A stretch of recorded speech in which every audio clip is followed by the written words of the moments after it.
ತಮಗೆಲ್ಲರಿಗೂ ಸ್ವಾಗತ. ಇವತ್ತು ಬಂದು ಮೊದಲನೇ ಏಪ್ರಿಲ್ 2024 ಹಣಕಾಸು ವರ್ಷದ 2024-2025 ಹಣಕಾಸು ವರ್ಷದ ಮೊದಲನೇ ದಿನ ಅಂತ ಹೇಳ್ಬೋದು. ಚಿನ್ನದ ಬೆಲೆ, ಬೆಳ್ಳಿಯ ಬೆಲೆ, ಕಚ್ಚಾ ತೈಲದ ಬೆಲೆ ಏನಾಯಿತು ಅಂತ ನೋಡ್ಕೊಂಬರೋಣ ಬನ್ನಿ.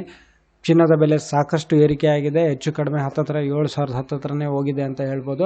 ಏನಾಗಿದೆ ಅಂತ ನೋಡೋಣ ಬನ್ನಿ. MCX multi commodity exchange market ಇವತ್ತು ಚಿನ್ನದ ಬೆಲೆ ಬಂದು ಬೆಂಗಳೂರಿನಲ್ಲಿ 24 ಕ್ಯಾರೆಟ್ ಚಿನ್ನದ ಬೆಲೆ ಬಂದು ಪ್ರತಿಯೊಂದು ಗ್ರಾಮಿಗೆ 6,938 ರೂಪಾಯಿ. ಅದೇ ರೀತಿ ಪ್ರತಿ 100 ಗ್ರಾಮ್ ಚಿನ್ನದ ಬೆಲೆ ಬಂದು 6,93,800 ರೂಪಾಯಿ. ಹಾಗೆ ಬೆಳ್ಳಿಯ ಬೆಲೆ ನೋಡೋದಾದರೆ ಪ್ರತಿಯೊಂದು ಗ್ರಾಮ್ ಬೆಳ್ಳಿಯ ಬೆಲೆ ಬಂದು 77 ರೂಪಾಯಿ 50 ಪೈಸಾ. ಅದೇ ರೀತಿ ಪ್ರತಿ 1 kg ಬೆಳ್ಳಿಯ ಬೆಲೆ ಬಂದು 77,500 ರೂಪಾಯಿ. ಇದು ಬೆಂಗಳೂರಿನಲ್ಲಿ ನೋಡೋದಾದರೆ ಚಿನ್ನದ ಬೆಲೆ ಮತ್ತು ಬೆಳ್ಳಿಯ ಬೆಲೆಯಲ್ಲಿ ಎರಡರಲ್ಲೂ ಏರಿಕೆಯಾಗಿದೆ. ಹಾಗೆ ಕಚ್ಚಾ ತೈಲದ ಬೆಲೆ ನೋಡೋದಾದರೆ ತುಂಬ ಏರಿದೆ. ಮುಂಚೆಗೆ ನಾವು ಕಂಪೇರ್ ಮಾಡಿದ್ರೆ ನೋಡ್ಬೋದು, ಹೋಲಿಸಿದ್ರೆ ತುಂಬಾ ಏರಿಕೆಯಾಗಿದೆ. 6,929 ರೂಪಾಯಿ. ಈ ವಿಡಿಯೋ ನೋಡೋದಕ್ಕೆ ತಮಗೆಲ್ಲರಿಗೂ ಧನ್ಯವಾದ. ದಯವಿಟ್ಟು ಈ ವಿಡಿಯೋನ ಶೇರ್ ಮಾಡಿ, ಲೈಕ್ ಮಾಡಿ, ಈ ಚಾನಲ್ನ ಸಬ್ಸ್ಕ್ರೈಬ್ ಮಾಡಿ. ತಮಗೆಲ್ಲರಿಗೂ ತುಂಬ ಧನ್ಯವಾದ.